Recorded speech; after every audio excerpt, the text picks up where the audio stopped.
नमस्कार। Economics Awadh classes YouTube channel पे आपका स्वागत है। आज की क्लास में हम लोग प्रवक्ता भर्ती परीक्षा 2010 अर्थशास्त्र का पेपर सॉल्व करेंगे। आज के इस वीडियो में हम लोग 2010 में आयोजित हुई परीक्षा का प्रश्न पत्र, जिसमें 120 क्वेश्चन हैं। इस वीडियो में हम लोग 60 क्वेश्चन को सॉल्व करेंगे, जो आगामी आने वाली टीजीटी एवं पीजीटी परीक्षा के लिए महत्वपूर्ण हैं। इसके अलावा ये प्रश्न NET, JRF, KVS, NVS, GIC, LT, Jharkhand प्रवक्ता परीक्षा एवं बिहार प्रवक्ता परीक्षा में भी रिपीट हो सकते हैं। तो चलिए आज की क्लास स्टार्ट करते हैं और देखते हैं आज की क्लास में 2010 में कौन कौन से क्वेश्चन आयोग द्वारा पूछे गए थे। पहला क्वेश्चन, भारत में मुद्रास्फीति को मापने के लिए प्रयोग में लाया जाता है। ऑप्शन ए उपभोक्ता मूल्य सूचकांक, बी विदेशी व्यापार सूचकांक, सी उपभोक्ता थोक मूल्य सूचकांक और डी इनमें से कोई नहीं। तो भारत में मुद्रास्फीति मापने के लिए वर्तमान में थोक मूल्य सूचकांक का प्रयोग किया जाता है। मुद्रास्फीति क्या है? किसी समयावधि में अर्थव्यवस्था में निरंतर वस्तुओं के मूल्य में वृद्धि एवं मुद्रा के मूल्य में ह्रास ही क्या कहलाता है? मुद्रास्फीति कहलाता है। या कह सकते हैं कि एक वस्तु के पीछे अधिक से अधिक मुद्रा का लगा होना या अधिक से अधिक मुद्रा का चलन में पाया जाना मुद्रास्फीति कहलाता है। मुद्रास्फीति से निपटने के लिए या कम करने के लिए आरबीआई सीआरआर में वृद्धि करती है, प्रतिभूतियों को बाजार में बेचती है तथा प्रत्यक्ष करों में वृद्धि करती है। इस उपाय के माध्यम से किसी भी देश में व्याप्त मुद्रास्फीति या महंगाई से निपटा जा सकता है। अगला 2 नंबर क्वेश्चन, निम्न में कौन सा कथन सही नहीं है? ए सामान्य वस्तुओं के संबंध में आय प्रभाव धनात्मक होता है, बी निम्न वस्तुओं के संबंध में आय प्रभाव ऋणात्मक होता है, सी श्रेष्ठ वस्तुओं के संबंध में आय प्रभाव शून्य होता है और डी गिफिन वस्तुओं के संबंध में आय प्रभाव धनात्मक होता है। तो 2 नंबर क्वेश्चन में ऑप्शन ए सही है, सामान्य वस्तुओं के संबंध में आय प्रभाव धनात्मक होता है। यह क्वेश्चन गलत है ए। तो क्योंकि सामान्य वस्तुओं के संबंध में आय प्रभाव जो है वह होता है ऋणात्मक। इसको एक सारणी द्वारा समझा जा सकता है। प्राइस इफेक्ट बराबर क्या होता है? प्रतिस्थापन प्रभाव या सब्स्टिट्यूशन इफेक्ट या इनकम इफेक्ट। तो substitution effect plus income effect, ये होता है कीमत प्रभाव बराबर आय प्रभाव प्लस प्रतिस्थापन प्रभाव। तो कीमत प्रभाव क्या होता है? जब कीमत प्रभाव ऋणात्मक, प्रतिस्थापन प्रभाव ऋणात्मक और आय प्रभाव ऋणात्मक होता है, तब सामान्य वस्तु होती है। अर्थात कह सकते हैं सामान्य वस्तु के संदर्भ में कीमत प्रभाव, प्रतिस्थापन प्रभाव एवं आय प्रभाव तीनों प्रभाव क्या होते हैं? ऋणात्मक होते हैं और सामान्य वस्तु के संबंध में मांग का नियम लागू होता है। और कीमत प्रभाव, इसके अलावा निकृष्ट वस्तु के संबंध में कीमत प्रभाव क्या होता है? ऋणात्मक, प्रतिस्थापन प्रभाव ऋणात्मक और आय प्रभाव धनात्मक होता है। और गिफिन वस्तु के संबंध में कीमत प्रभाव धनात्मक, प्रतिस्थापन प्रभाव ऋणात्मक और आय प्रभाव धनात्मक होता है। गिफिन वस्तु के संबंध में मांग का नियम लागू नहीं होता है। इस प्रकार से 2 नंबर क्वेश्चन में गलत पूछा गया था जो ऑप्शन में दिया गया है। ऑप्शन में कौन सा गलत है? तो ए ऑप्शन जो है गलत है, क्योंकि सामान्य वस्तु के संबंध में आय प्रभाव धनात्मक न होकर क्या होता है, ऋणात्मक होता है। सामान्य वस्तु के संबंध में आय प्रभाव। अगला 3 नंबर क्वेश्चन, दिए हुए कुल विनियोग व्यय के लिए बचत प्रवृत्ति में वृद्धि होने से ब्याज की दर में गिरावट आएगी, आय में गिरावट आएगी, ब्याज की दर में वृद्धि होगी, आय में वृद्धि होगी। तो दिए हुए कुल विनियोग व्यय के लिए बचत प्रवृत्ति की वृद्धि होने से आय में गिरावट आएगी। आय में गिरावट किस ऑप्शन में है, बी ऑप्शन में है। 3 का बी सही हो जाएगा। 4, कॉप डगलस उत्पादन फलन में उत्पत्ति के कितने साधनों पर विचार किया जाता है। तो कॉप डगलस उत्पादन फलन में उत्पत्ति के 2 साधनों पर विचार किया जाता है। कौन कौन से 2 साधन हैं उत्पत्ति के। कॉप डगलस उत्पादन फलन में उत्पत्ति के 2 साधन श्रम और पूंजी को लिया गया है। कॉप डगलस उत्पादन फलन की कुछ विशेषताएं हैं, जान लेते हैं क्या है। कॉप डगलस उत्पादन फलन ने उत्पादन के सिद्धांत में 2 साधनों को लिया है, श्रम और पूंजी। इसके अलावा कॉप डगलस उत्पादन फलन से श्रम के सामूहिक सापेक्ष भाग के स्थिर रहने की व्याख्या की गई है। कॉप डगलस उत्पादन फलन रेखीय समरूप उत्पादन फलन होता है, पैमाने के स्थिर प्रतिफल प्राप्त होते हैं तथा श्रम की सीमांत उत्पादन पूंजी श्रम अनुपात पर निर्भर करती है और साधनों के प्रयोग की गई मात्राओं से स्वतंत्र होती है। 2 साधनों के बीच तकनीक प्रतिस्थापन की लोच क्या होती है, इकाई के समान होती है और सीमांत लागत MC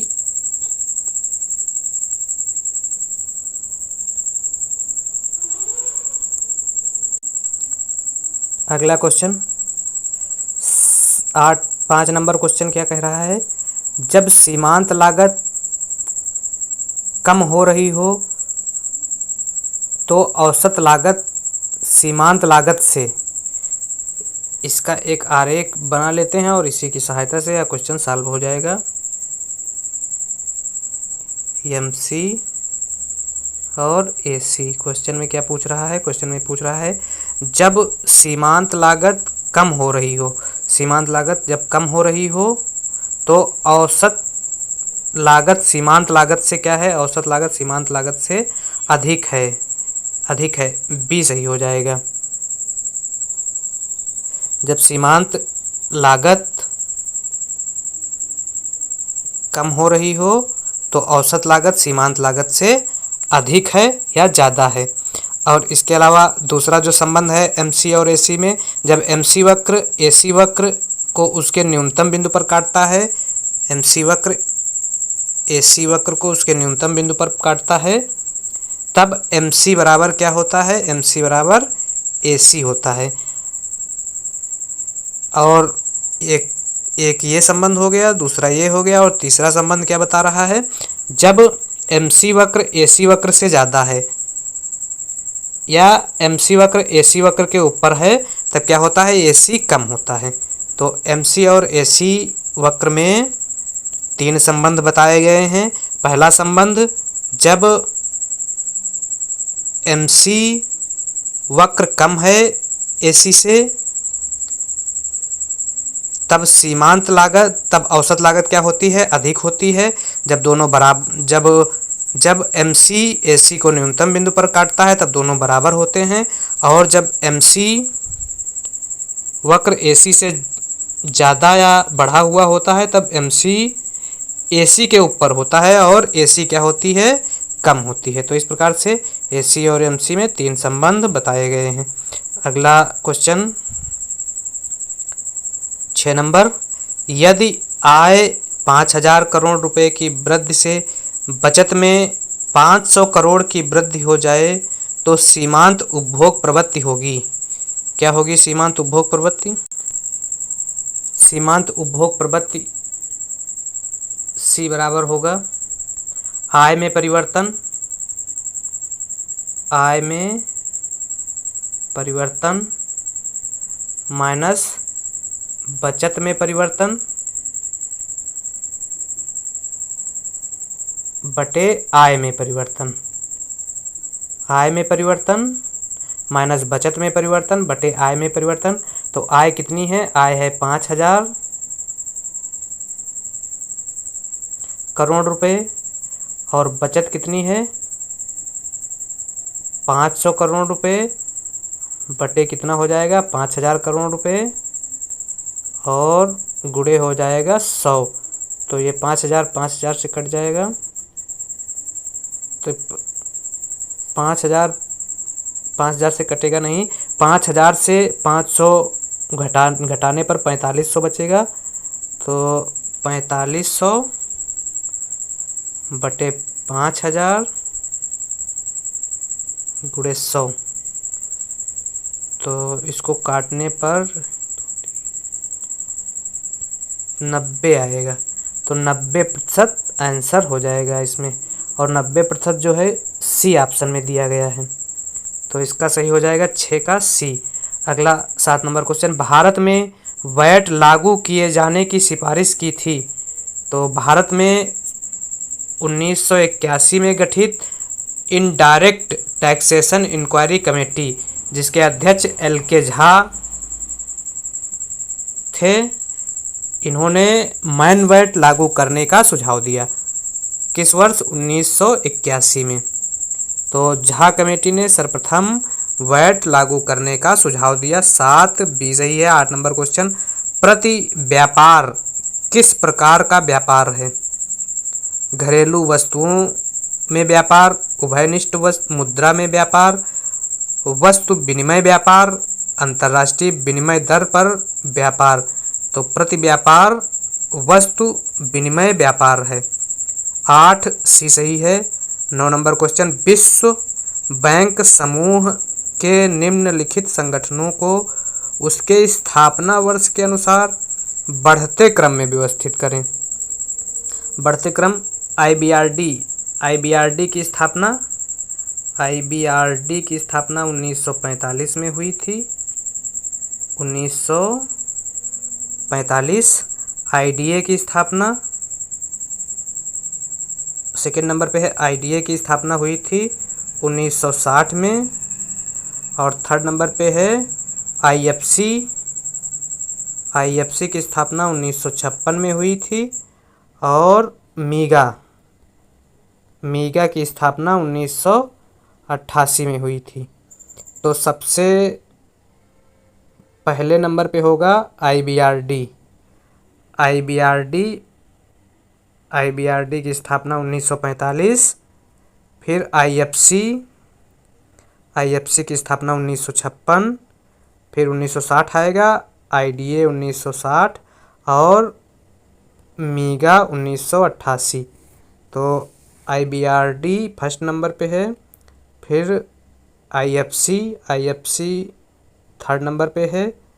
तो 1 3 बी ऑप्शन में है। फिर इसके बाद 1 3 2 4 बी सही हो जाएगा। 9 का बी सही है। 10 नंबर क्वेश्चन, वर्ष 2006-07 में GDP की वृद्धि दर थी। तो 6-7 में GDP की वृद्धि दर 9.4% थी।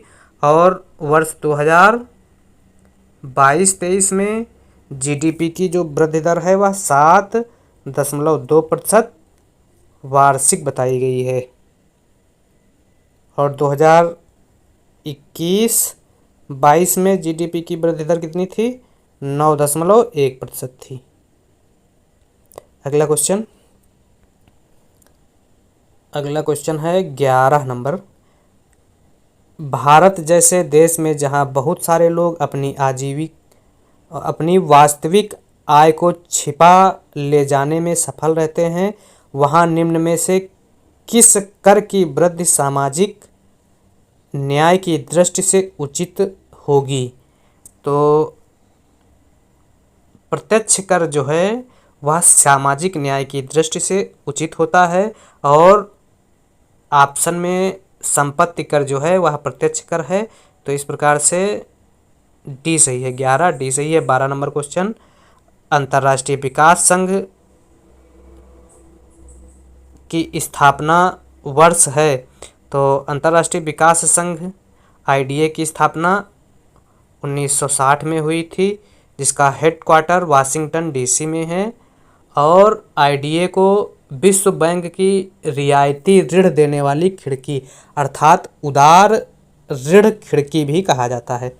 तो इस प्रकार से इसका आंसर जो है स्थापना पूछा गया है। स्थापना 1960 में हुई थी। और कभी कभी ये भी पूछ लिया जाता है कि विश्व बैंक की रियायती ऋण देने वाली खिड़की किस संस्था को कहा जाता है, तो आईडीए को कहा जाता है। अगला 13 नंबर क्वेश्चन, बाजार की अपूर्णता की कोट निम्न में से किसके द्वारा प्रदर्शित की जाती है।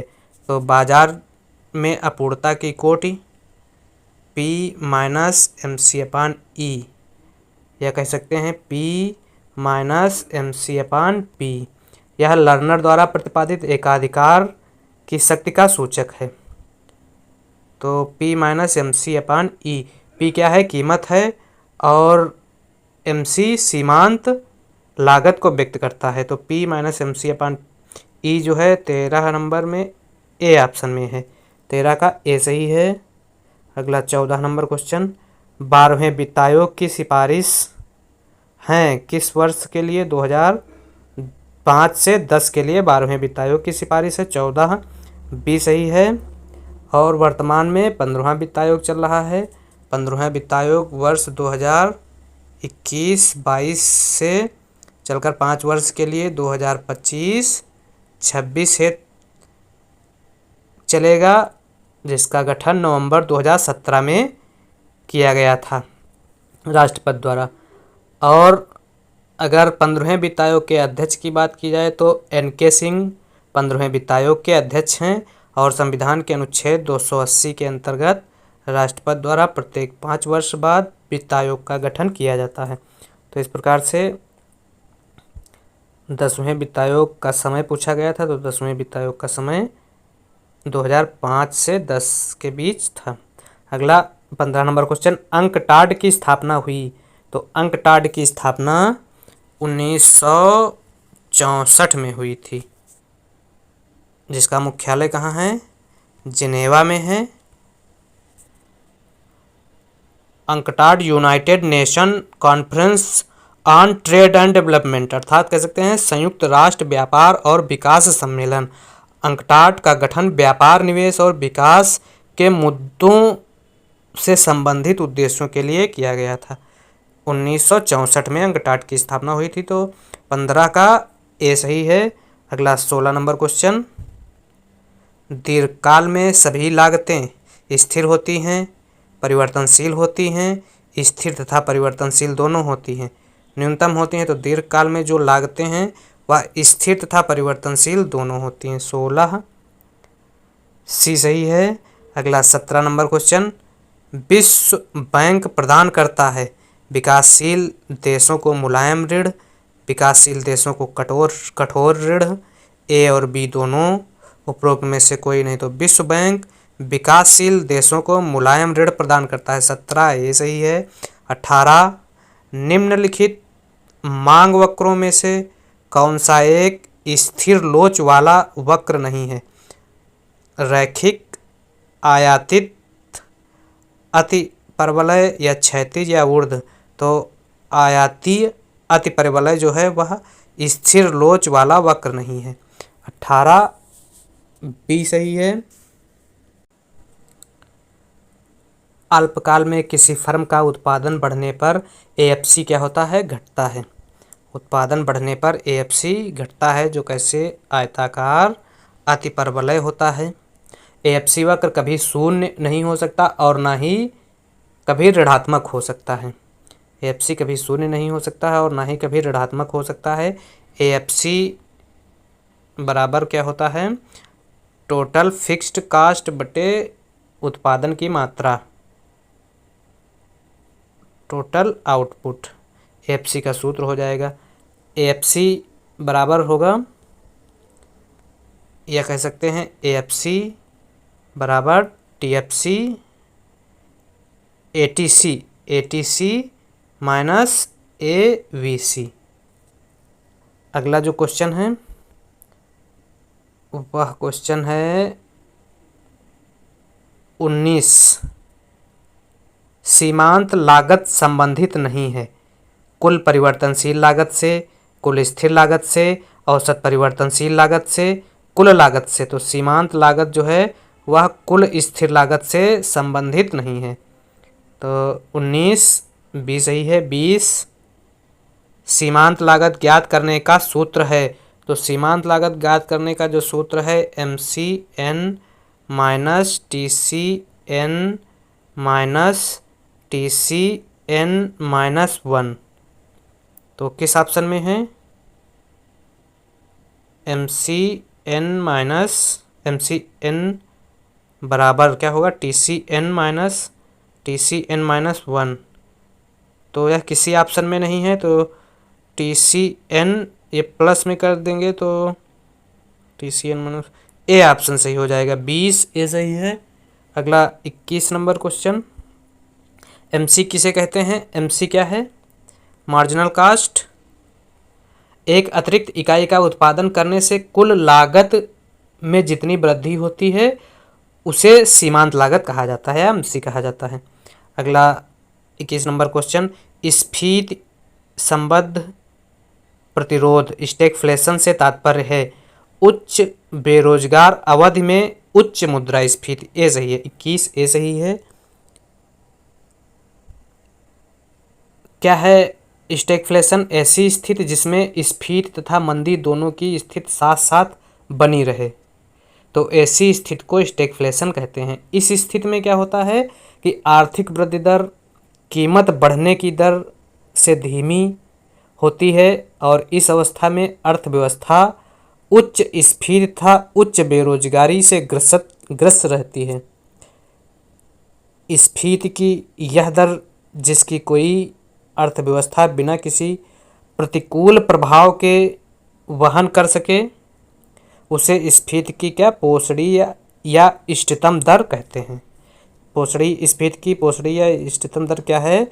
वह स्फीति जिसमें कोई अर्थव्यवस्था बिना किसी प्रतिकूल प्रभाव के स्फीति को वहन कर सके। अगला 23 नंबर क्वेश्चन। रिकार्डो का तुलनात्मक लागत सिद्धांत है दो देश दो वस्तु मॉडल पर आधारित है। तो 23 का ए सही हो जाएगा। रिकार्डो का जो सिद्धांत है वह दो देश दो वस्तु मॉडल पर आधारित है। रिकार्डो के तुलनात्मक सिद्धांत की कुछ मान्यताएं हैं। क्या है? केवल दो देश हैं और दो वस्तुओं का उत्पादन करते हैं। वो दोनों देश क्या होते हैं? दो वस्तुओं का उत्पादन करते हैं। दूसरी मान्यता क्या है? उत्पादन का एकमात्र साधन श्रम है और श्रम उत्पादन लागत को श्रम की इकाइयों से मापा जाता है। उत्पादन का समान प्रतिफल, उत्पादन में क्या होता है? समान प्रतिफल का नियम लागू होता है और उत्पादन के साधन देश के अंदर पूर्णतः गतिशील हैं परंतु देश के बीच पूर्णतः गतिहीन हैं। तो इस प्रकार से 23 का सही आंसर ए हो जाएगा। अगला 24 नंबर। डिश टीवी का सिग्नल है।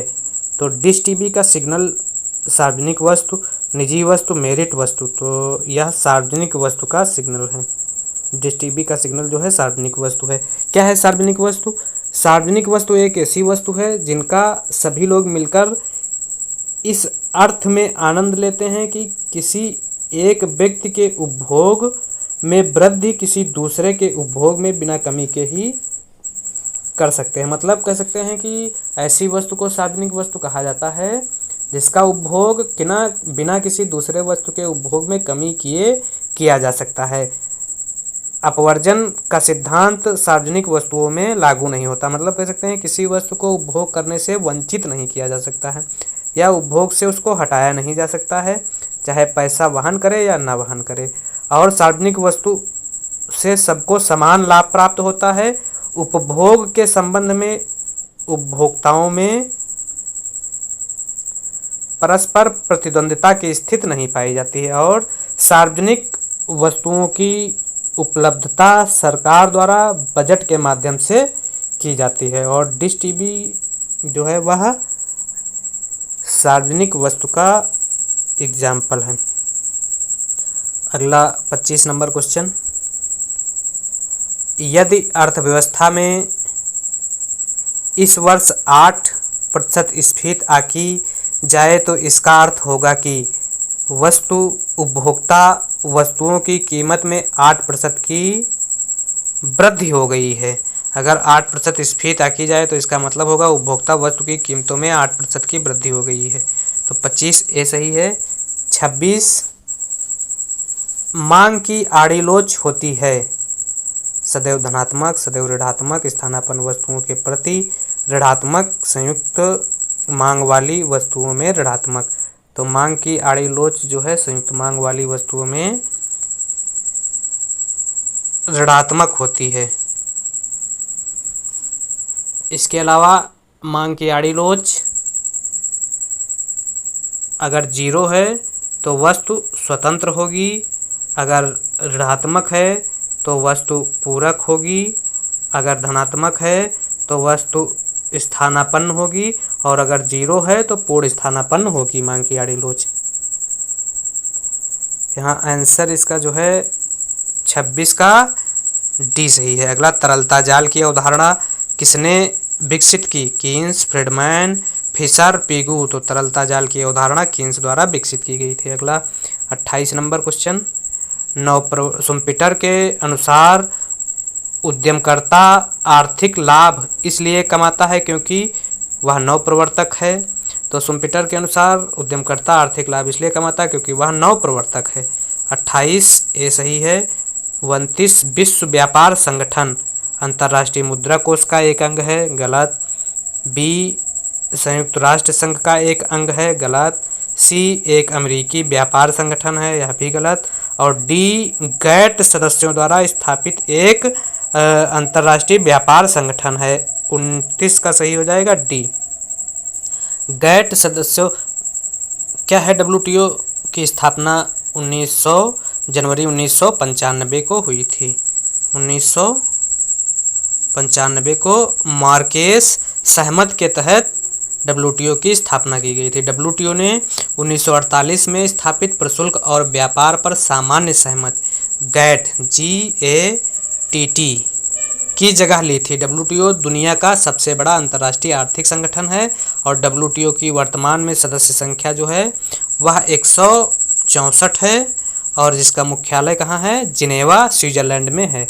क्या है उद्देश्य डब्ल्यूटीओ की स्थापना का? जीवन स्तर में वृद्धि करना, रोजगार में उच्च वृद्धि करना, वस्तुओं का उत्पादन एवं व्यापार का प्रसार करना, सेवाओं के उत्पादन एवं व्यापार का प्रसार करना, विश्व के संसाधनों का अनुकूलतम उपयोग करना, सतत विकास की अवधारणा को स्वीकार करना तथा पर्यावरण का संरक्षण एवं उसकी सुरक्षा करना डब्ल्यूटीओ का प्रमुख उद्देश्य है। अगला 30 नंबर क्वेश्चन, प्रतिकूल भुगतान संतुलन को ठीक करने के लिए निम्न उपायों में कौन सा उपाय मौद्रिक नहीं है? मौद्रिक उपाय के अंतर्गत कौन कौन सा है? मुद्रा अविस्फीति, विनिमय नियंत्रण और अवमूल्यन जो है वह प्रतिकूल भुगतान संतुलन को ठीक करने के मौद्रिक उपाय हैं, जबकि आयात प्रतिबंध जो है वह गैर मौद्रिक उपाय है। अगला 31 नंबर क्वेश्चन, पूर्ण प्रतियोगिता की वह कौन सी विशेषता है जो एकाधिकारात्मक प्रतियोगिता पर लागू नहीं होती है? अधिक क्रेता व विक्रेता, यह पूर्ण प्रतियोगिता की विशेषता है और एकाधिकारात्मक बाजार की भी विशेषता है। अगला स्वतंत्र प्रवेश एवं निकास, यह भी दोनों बाजार की विशेषता है। एक रूप उत्पादन जो है वह पूर्ण प्रतियोगिता बाजार की विशेषता है जो एकाधिकार बाजार में लागू नहीं होता है। 31 सी सही है। पूर्ण प्रतियोगिता के अंतर्गत क्या होता है? वस्तुओं के विक्रेताओं की संख्या असंख्य होती है, वस्तु की प्रकृति क्या होती है? समरूप होती है और बाजार में फर्मों का प्रवेश जो है स्वतंत्र होता है। इसी प्रकार से एकाधिकारात्मक प्रतियोगिता में विक्रेताओं की संख्या कई होती है, वस्तु की प्रकृति कह सकते हैं वस्तु विभेद की प्रकृति होती है और बाजार में प्रवेश जो है वह स्वतंत्र होता है। अल्पाधिकार बाजार में विक्रेताओं की संख्या कुछ होती है, वस्तु की प्रकृति समरूप होती है और बाजार में प्रवेश प्रतिबंधित होता है। इसी प्रकार से एकाधिकारी प्रतियोगिता में एक होती है विक्रेताओं की संख्या, वस्तु की प्रकृति समरूप और बाजार में प्रवेश जो है प्रतिबंधित होता है। तो इस प्रकार से 31 का जो आंसर होगा वह समरूप होगा। अगला 32 नंबर क्वेश्चन, यदि उत्पादन फलन एक कोटि समजातीय है तो निम्न में से क्या सत्य है? उत्पादन फलन जब समजातीय है तो कह सकते हैं पैमाने के स्थिर प्रतिफल हैं, पैमाने के स्थिर प्रतिफल। 32 भी सही है। 33, एक सीधी रेखा वाले मांग वक्र के मध्य मांग की लोच होगी। तो सीधी रेखा वाले मांग वक्र के मध्य मांग की लोच क्या होगी? ई बराबर जब अनंत होगा तो यह पूर्णतः लोचदार मांग होगी। ई ज़्यादा है, ई इकाई से ज़्यादा है तब लोचदार मांग वक्र होगी।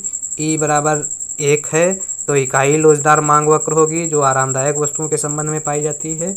ई अगर कम है इकाई से तब बेलोचदार मांग वक्र होगा जो अनिवार्य वस्तु के संबंध में पाया जाता है। और ई बराबर 0 है तो पूर्णतः बेलोचदार मांग वक्र होगा जो अति आवश्यक वस्तु के संबंध में पाया जाता है। और क्वेश्चन में क्या पूछा गया है? क्वेश्चन नंबर है 33, एक सीधी रेखा वाले मांग वक्र के मध्य मांग की लोच होगी। तो सीधी रेखा वाले मांग वक्र के मध्य मांग की लोच इकाई के बराबर होगी। तो 33 क्या है? सी सही है। अगला 34 नंबर क्वेश्चन, एक फर्म तब तक उत्पादन करेगी जब AC बराबर AR, AC बराबर MC, MC बराबर ME, TR बराबर TC। तो एक फर्म तब तक उत्पादन करेगी जब तक AC बराबर AR प्राप्त होता रहेगा। 34 ए सही है। 35 नंबर क्वेश्चन, उत्पादन की कुल लागत बराबर है। उत्पादन की कुल लागत किसके बराबर है? टोटल कास्ट या कुल लागत कह सकते हैं total fixed cost plus total variable cost, अर्थात स्थिर लागत प्लस परिवर्तनशील लागत के बराबर कुल लागत है। और अगर इसी प्रकार से पूछ लिया जाए स्थिर लागत और कुल परिवर्तनशील लागत के बराबर क्या है? कुल लागत है, तो इसका 35 का ए सही है। इसी प्रकार से औसत कुल लागत पूछ लिया जाए, ATC अगर पूछ लिया जाए तो क्या होगा? AFC average fixed cost plus average variable cost. तो यह ATC का सूत्र है। अगला 36 नंबर क्वेश्चन, संतापकारी समृद्धि की संकल्पना के प्रतिपादक हैं जगदीश भगवती, जैकब वाइनर, पाल सैमुअल्सन, राल्फ रेविस। तो संतापकारी समृद्धि की संकल्पना के प्रतिपादक जगदीश भगवती जी हैं। 36 ए सही है। 37, यदि मांग पूर्णतः बेलोचदार हो तब कर का संपूर्ण भाग पड़ेगा। तो मांग जब पूर्णतः लोचदार होती है, कह सकते हैं पूर्णतः लोचदार होती है, तब कर का संपूर्ण भार विक्रेता के ऊपर पड़ेगा। और मांग वक्र जब पूर्णतः बेलोचदार होती है तब कह सकते हैं कर का संपूर्ण भाग इसके ऊपर क्रेता के ऊपर पड़ेगा। तो क्रेता किस ऑप्शन में है? क्रेता है बी ऑप्शन में, तो बी सही हो जाएगा 37 का। 38, निम्न में से कौन सा एक केंद्रीय बैंक का कार्य नहीं है? साख सृजन का कार्य, साख नियंत्रण का कार्य, मुद्रा पूर्ति का प्रबंधन, विदेशी मुद्रा का नियमन। तो साख सृजन का कार्य जो है वह व्यापारिक बैंकों द्वारा किया जाता है। बाकी केंद्रीय बैंक के कार्य क्या है? मुद्रा पूर्ति का प्रबंधन, विदेशी विनिमय का नियमन, साख नियंत्रण, बैंकों का बैंक, सरकार का बैंक, मौद्रिक नीति जारी करना, बैंकिंग समाचार एवं बुलेटिन तथा आंकड़ों का प्रकाशन करना आरबीआई के या केंद्रीय बैंक के प्रमुख कार्य हैं। अगला 39 नंबर क्वेश्चन, मुद्रा के मूल्य का फिशर समीकरण संबंध स्थापित करता है। किसके बीच? मुद्रा तथा मूल्यों के बीच प्रत्यक्ष तथा आनुपातिक संबंध। मुद्रा तथा मूल्यों के बीच प्रत्यक्ष तथा आनुपातिक संबंध को स्थापित करता है। 39 ए सही है। अगला 40 नंबर क्वेश्चन, जब कोई देश अपनी मुद्रा का अवमूल्यन करता है तब इसका यह प्रभाव होता है कि आयात सस्ते हो जाते हैं और निर्यात महंगे, आयात महंगे हो जाते हैं और निर्यात सस्ते, आयात और निर्यात दोनों सस्ते हो जाते हैं, आयात और निर्यात दोनों महंगे हो जाते हैं, आयात महंगे हो जाते हैं और निर्यात सस्ते हो जाते हैं अवमूल्यन से। अवमूल्यन के परिणाम स्वरूप क्या होता है? अवमूल्यन करने वाले देश की मुद्रा अन्य देशों की तुलना में सस्ती हो जाती है। फलस्वरूप क्या होता है? विदेशों से आने वाला आयात महंगा हो जाता है, आयात महंगे हो जाते हैं, जबकि निर्यात अवमूल्यन के बाद सस्ता हो जाता है। इसलिए निर्यात प्रोत्साहित होता है सस्ता होने से और आयात हतोत्साहित हो जाता है महंगा होने से। जिससे क्या होता है? निर्यात बढ़ता है और आयात घटता है, जिससे क्या हो? बैलेंस ऑफ पेमेंट में, भुगतान संतुलन में सुधार होता है। अगला 41 number question, theory of game and economics behaviour के लेखक हैं न्यू Morgenstern. Theory of games and economics behaviour पुस्तक के लेखक हैं। तो 41 डी सही है। 42 प्रथम क्षेत्रीय ग्रामीण बैंक की स्थापना की गई थी। वर्ष 1975 में, वर्ष 1974 में, वर्ष 1976 में, 1977 में।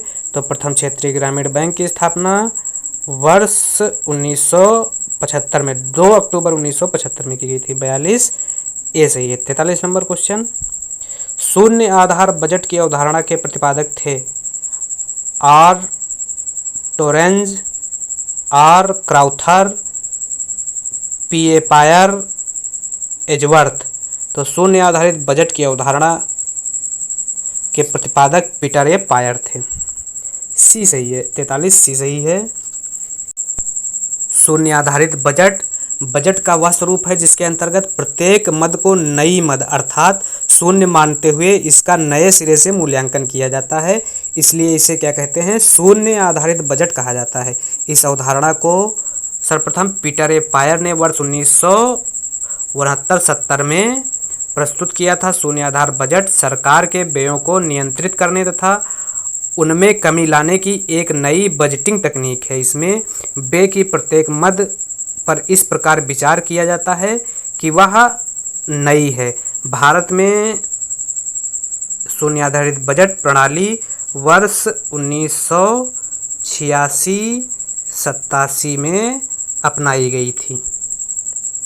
तो पीटर ए पायर जो हैं शून्य आधारित बजट के जनक या प्रतिपादक माने जाते हैं। तो 43 सी सही है। अगला 44, भारत में राजकोषीय उत्तरदायित्व तथा बजट प्रबंधन नियम किस वर्ष लागू किया गया? तो FRBM एक्ट लागू किया गया 2004 में और FRBM एक्ट पारित किया गया या पारित हुआ 2003 में। याद रखने वाली चीज़ है FRBM एक्ट के संबंध में। अगला micro finance development and equity fund बना रहा है। तो micro finance development and equity fund NABARD द्वारा बनाई गई 2000-2001 की स्कीम है जो 2000-2001 से चल रही है। नाबार्ड की स्थापना 12 जुलाई 1982 को डॉक्टर शिवरमन समिति की अनुशंसा पर की गई थी, जो कृषि क्षेत्र में ऋण देने वाली सर्वोच्च संस्था के रूप में वर्तमान में कार्य कर रही है नाबार्ड। अगला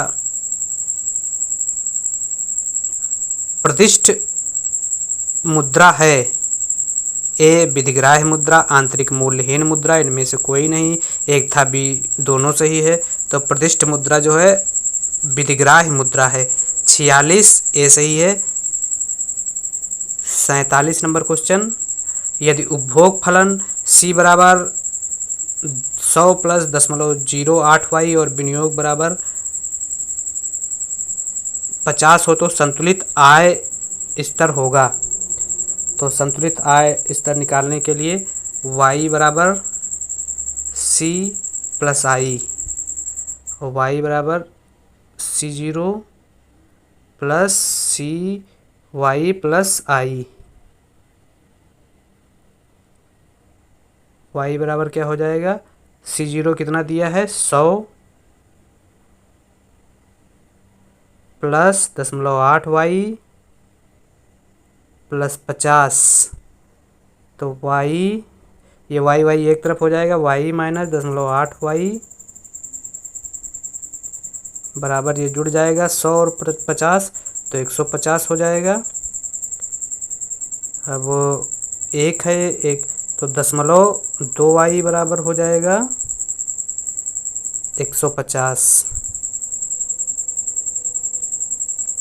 0.2y बराबर 150।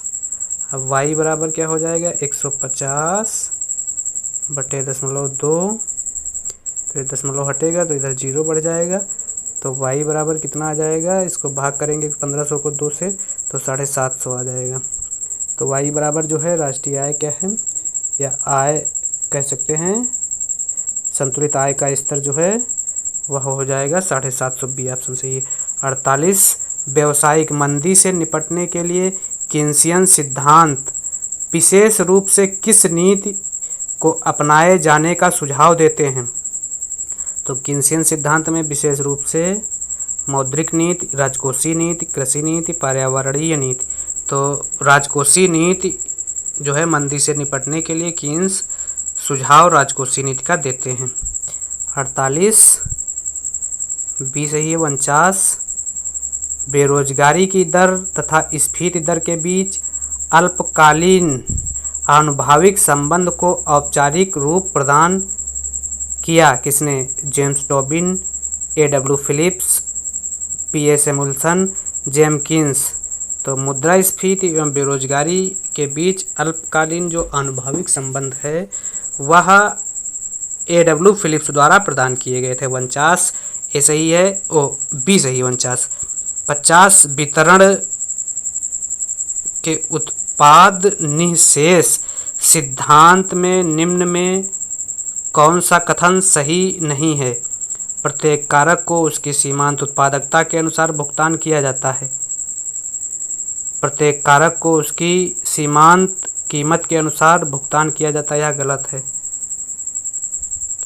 उत्पादन के कारकों की संख्या कितनी भी हो सकती है, यह भी गलत है।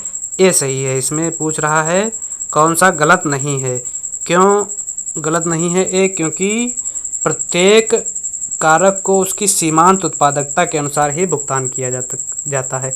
50 ए सही है। 51 किस फर्म के संतुलन की आवश्यक शर्त क्या है। किसी फर्म के संतुलन की जो आवश्यक शर्त है वह MR बराबर MC पहली आवश्यक शर्त है। दूसरी आवश्यक शर्त है संतुलन बिंदु पर MC वक्र MR वक्र को नीचे से काटे। तो ए तथा बी दोनों सही है। 51 का सही हो जाएगा डी। 52 नंबर क्वेश्चन, वस्तु की मांग, मात्रा व उसकी कीमत के बीच परिमाणात्मक संबंध की व्याख्या की जाती है किसमें, मांग के नियम के आधार पर, मांग की लोच के आधार पर, इन दोनों के समन्वित प्रयोग से, उपरोक्त में से कोई नहीं। वस्तु की मांग, मात्रा व उसकी कीमत के बीच परिमाणात्मक संबंध की व्याख्या की जाती है। किसके बीच की जाती है, मांग की लोच के आधार पर, मांग की लोच के आधार पर। 52 बी सही है। 53 उपभोक्ता साम्य में होगा कब, जब MUX/P x बराबर MUY/PY हो, तब उपभोक्ता क्या होगा, संतुलन में होगा, और यह ऑप्शन ए में दिया है। तो 53 का सही आंसर ए हो जाएगा। 54 आयताकार अतिपरवलय आकार का वक्र है। 2 बार यह क्वेश्चन मिल चुका है, एक बार पहले फिर मिला था। आयताकार अतिपरवलय आकार जो है वह AFC वक्र होता है, एवरेज फिक्स्ड कास्ट। कैसा होता है? आयताकार अतिपरवलय। तो 54 का सही आंसर A।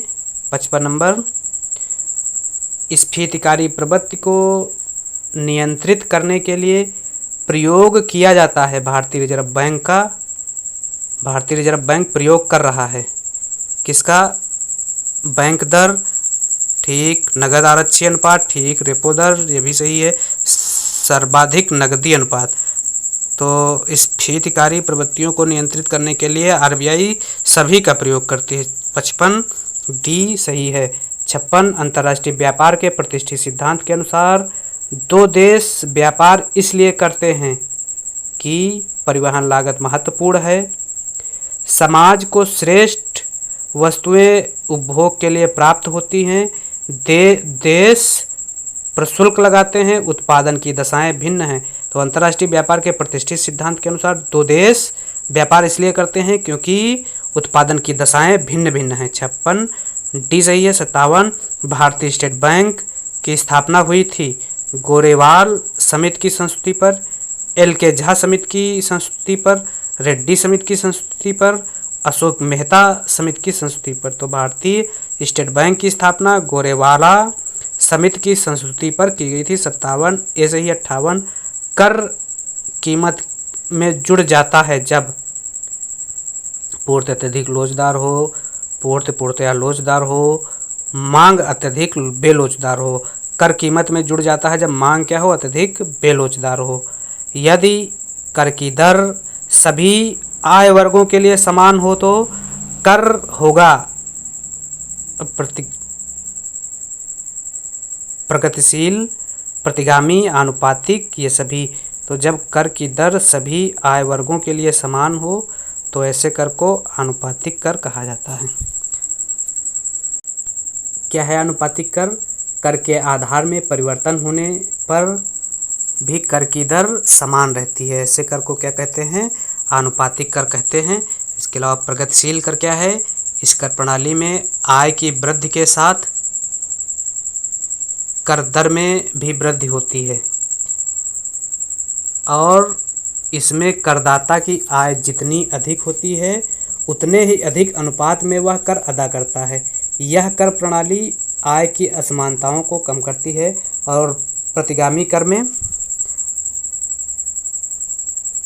प्रतिगामी कर, इसमें क्या होता है? कर की दर कर के आय में वृद्धि के साथ क्रमशः घटती जाती है। जैसे जैसे कर की दर, जैसे जैसे आय बढ़ती है तो आय बढ़ने से कर की दर क्या होती है? घटती चली जाती है। ऐसे कर को क्या कहते हैं? प्रतिगामी कर कहा जाता है। अधोगामी कर क्या कहते हैं? यह कर प्रणाली प्रगतिशील एवं आनुपातिक कर प्रणाली का मिश्रण है। इसमें एक निश्चित सीमा तक कर प्रगतिशील होते हैं किंतु एक सीमा के बाद यह आनुपातिक बन जाते हैं। भारत में आयकर अधोगामी कर का उदाहरण है। तो यह परिभाषा हो गई आनुपातिक, प्रगतिशील, प्रतिगामी एवं अधोगामी कर की। अगला 60 नंबर क्वेश्चन, गिफिन वस्तु के संबंध में कीमत उपभोग वक्र एक्स अक्ष के समांतर होगा, वाई अक्ष के समांतर होगा, दोनों अक्षों के समांतर, दोनों अक्षों के मध्य 45 अंश का कोण बनाएगा, किसी एक अक्ष की ओर झुक जाएगा। तो गिफिन वस्तु के संबंध में कीमत उपभोग वक्र किसी एक अक्ष की ओर झुक जाएगा। गिफिन वस्तु के संबंध में कीमत उपभोग वक्र उस अक्ष की विपरीत अक्ष की ओर झुकेगा जो वस्तु गिफिन वस्तु होगी। जैसे जैसे मान लेते हैं ये कीमत उपभोग वक्र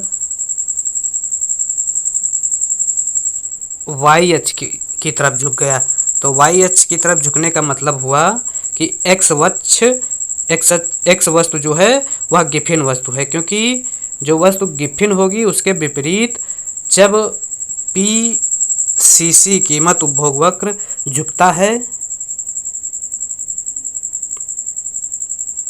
किसके विपरीत झुकता है? जो वस्तु गिफिन वस्तु होती है उसके विपरीत पीसीसी वक्र झुकता है।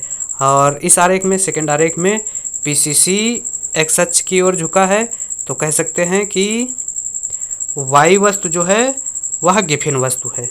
वाई वस्तु के गिफिन वस्तु होने पर पीसीसी वक्र एक्स अक्ष की तरफ झुकेगा और एक्स अक्ष के गिफिन वस्तु होने पर पीसीसी वाई अक्ष की तरफ झुकेगा। अर्थात कह सकते हैं जो वस्तु गिफिन होगी उस वस्तु के विपरीत पीसीसी वक्र झुक जाएगा। तो इस प्रकार से इसमें पूछा गया है गिफिन वस्तु के संबंध में कीमत उपभोग वक्र किसी एक अक्ष की ओर झुक जाएगा। 60D सही है। तो इस प्रकार से आज के इस वीडियो में हम लोगों ने वर्ष 2010 पीजीटी अर्थशास्त्र का पेपर सॉल्व किया, जिसमें हम लोगों ने 60 क्वेश्चन को विस्तार से अध्ययन किया। अब अगले वीडियो में इसी पेपर का जो शेष भाग है अर्थात 65 प्रश्नों को हम लोग विस्तार से अध्ययन करेंगे और समझने तथा कुछ जो याद करने वाली चीज़ें हैं उनको याद करने का प्रयास करेंगे। दोस्तों, वीडियो अगर अच्छी लगी हो, क्वेश्चन अच्छे लगे हों, तो वीडियो को लाइक, शेयर और सब्सक्राइब करें।